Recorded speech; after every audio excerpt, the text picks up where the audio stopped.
jaw surgery in patients of cleft lip and palate. Hi, I'm Dr. Shreya Krishna, your trusted oral and maxillofacial surgeon from New Delhi. अगर आप एक ऐसे patient हैं जिन्होंने बचपन में अपना क्लेफ्ट लिप या क्लेफ्ट पैलेट का ऑपरेशन कराया हो and now you are looking for jaw surgery and आप जानना चाहते हैं आपके पास क्या क्या ऑप्शंस हैं एंड क्यों आपका केस यूनिक होता है, then please watch this video. Cleft lip and cleft palate specially India में बहुत ही कॉमन डेवलपमेंटल डिफॉर्मिटी में से एक ऐसी प्रॉब्लम है। ऑलमोस्ट 700 में एक बच्चे में क्लेफ्ट लिप या क्लेफ्ट पैलेट होने की संभावना होती है। नाउ ये जो ग्रुप ऑफ पेशेंट्स होते हैं जिन्होंने बचपन में अपना क्लेफ्ट लिप या क्लेफ्ट पैलेट का सर्जरी कराया होता है, उनकी probability of getting or wanting and needing a jaw surgery during their adulthood is very high. कहा जाता है almost 15 to 20% of patients जिन्होंने अपनी cleft palate का ऑपरेशन कराया हो during growth years and during childhood will develop some kind of jaw deformity जिसकी वजह से उनको jaw surgery की need अपने adulthood में जरूर होगी। Now let us understand कि cleft lip and खासकर की cleft palate के patients को jaw surgery की need क्यों होती है and उनको jaw की problem क्यों हो जाती है। Now जो ये हमारी cleft palate की surgery होती है वो हमारे जो तलवा होता है, जो palate होता है, उसको stitch up करती है सेंटर में जहाँ गैप होता है cleft का। बिकॉज ये स्टिच अप हो जाता है at a very early age, ideally हम क्लेफ्ट पैलेट की सर्जरी बच्चे के 10 महीने होने के बाद ही कर देते हैं एंड आइडियली ये विद इन 2 इयर्स हो जानी चाहिए। इतने स्मॉल एज में हम जो सॉफ्ट टिश्यूज तलवे के उनको स्टिच कर देते हैं, उस वजह से जो अपर जॉ की ग्रोथ फॉरवर्ड डायरेक्शन में होनी चाहिए वो इन टांकों के वजह से एंड टिश्यू के स्कारिंग की वजह से पैलेट वाले वो फॉरवर्ड ग्रोथ को रोक के रखता है। इसीलिए जो हमारा लोअर जॉ होता है इन पेशेंट्स में वो तो अपना नॉर्मल डेवलप होता है, स्कल नॉर्मल डेवलप होता है, लेकिन जो अपर जॉ है वो हमारे प्रीवियस सर्जरी के स्कारिंग के कारण नॉर्मल ग्रो नहीं हो पाता। इसीलिए इन पेशेंट्स में जो प्रोफाइल हम देखेंगे उसमें नीचे वाला जबड़ा ज्यादा लॉन्ग दिखेगा, ऊपर वाला जबड़ा ज्यादा शॉर्ट एंड अंदर की तरफ दिखेगा एंड उस वजह से स्पीच की प्रॉब्लम्स भी ज्यादा होती है।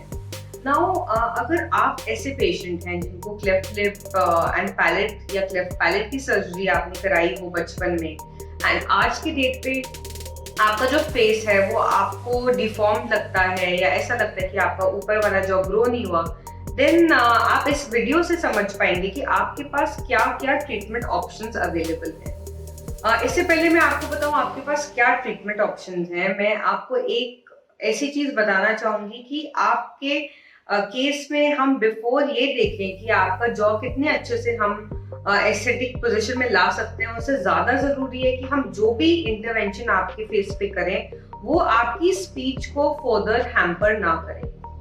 सो let us go to the first option number 1। आपके अपर जॉ को बाहर लाने के लिए, फॉरवर्ड पोजीशन में लाने के लिए हेड गियर करके एक ऑर्थोडोंटिक डिवाइस होता है जो हमारे ग्रोथ वाले पीरियड में अगर हमने लगा दिया तो वो नेचुरल वे में अपर जॉ को पुल आउट करता है, उसमें सर्जरी की नीड भी नहीं होती है। ये ideally 6 to 8 years of age में ही अगर हम करें, because that is the period when the upper jaw is growing the fastest, उस पीरियड में अगर हमने हेड गियर लगा दिया पेशेंट का तो उनका आगे जाके ऐसी डेवलपमेंटल प्रॉब्लम अपर जॉ की आना उनका चांसेस बहुत कम हो जाता है एंड एक बड़ी सर्जरी अवॉइड भी हो जाती है। नंबर 2 ऑप्शन है, अगर आप ग्रोथ वाले ईयर्स में हैं, अगर आप 6 to 8 years of age group cross कर चुके हैं तो आपके पास जो भी ट्रीटमेंट ऑप्शन बचते हैं वो सारे सर्जिकल ऑप्शन होते हैं। ये जो सर्जिकल ऑप्शन में फर्स्ट जो मैं आपको बताऊंगी वो है मैक्सिलरी एडवांसमेंट बाय लीफोर्ट 1 सर्जरी। इसमें हम क्या करते हैं, आपका पूरा का पूरा अपर जॉ को आपके बाकी के बोन्स से डिसजंक्ट करके, सेपरेट करके, कट करके उसको फॉरवर्ड पोजीशन में लेके आते हैं, उसको अपने आइडियल पोजीशन में लेके आते हैं। हालांकि ये बहुत ही सक्सेसफुल सर्जरी है, स्टिल क्लेफ्ट पेशेंट्स में ये लेस प्रेफर्ड होने लगी है फॉर द सिंपल रीजन कि जब हम अपर जॉ को बाहर लेके आते हैं तो उसके साथ साथ हमारे जो टिश्यूज हैं जो स्पीच के लिए यूज होते हैं, खास करके हमारा सॉफ्ट पैलेट जो स्पीच में बहुत इंपॉर्टेंट है, जब वो हमारे गले यानी कि थ्रोट के साथ सील बनाता है, उसको फॉरवर्ड लाने से वो स्टील नहीं बन पाता and hence Le Fort 1 maxillary advancement surgery से देखा जाता है कि स्पीच हैम्पर होने की चांसेस क्लेफ्ट पेशेंट्स में बढ़ जाती है। Hence Le Fort 1 surgery and Le Fort 1 advancement only selected cases of cleft palate patients में करते हैं। The third option, which is the second kind of surgical option, is anterior maxillary distraction.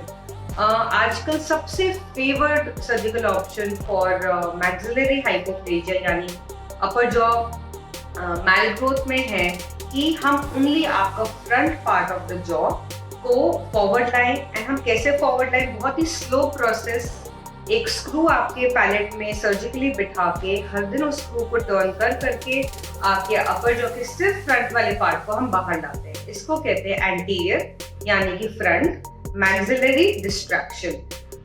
ये एक surgery होती है। सर्जरी के बाद 10 से 14 दिन तक हम एक स्क्रू आपका मूव करते हैं, रोटेट करते हैं।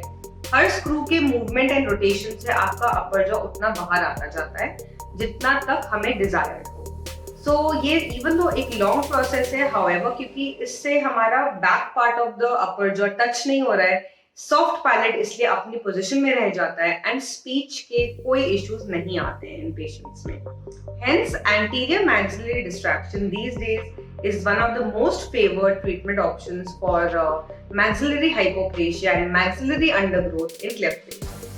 The last option is, which is the third surgical, and the fourth option is total maxillary distraction. ये similar to anterior maxillary distraction है। फर्क इतना है कि इंस्टेड कि हम सिर्फ फ्रंट वाला पोर्शन अपर जॉ का हम मूव करें, हम पूरा का पूरा अपर जॉ फॉरवर्ड मूव करते हैं। ये हम उन केसेस में करते हैं जहाँ जो मैक्सिला की अंडरग्रोथ होती है वो बहुत ज़्यादा सिवियर है एंड हमको बहुत ज़्यादा डिस्टेंस फॉरवर्ड मूव करना है, जो सिर्फ एंटीरियर मैक्सिलरी डिस्ट्रैक्शन से अचीव नहीं हो सकता, या जो लीफोर्ट 1 मैक्सिलरी एडवांसमेंट जो सिंगल स्टेप सर्जरी होती है उससे भी नहीं हो सकता। वेल, इस वीडियो को ओनली एक एजुकेटिव एंड इंफॉर्मेटिव वीडियो मानिए।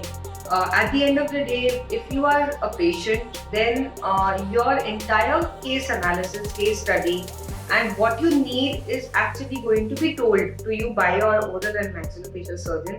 उन्हीं की एक्सपर्ट एडवाइस पे अपना ट्रीटमेंट छोड़िए एंड इस वीडियो को अपने इंफॉर्मेशन के लिए ही देखिए।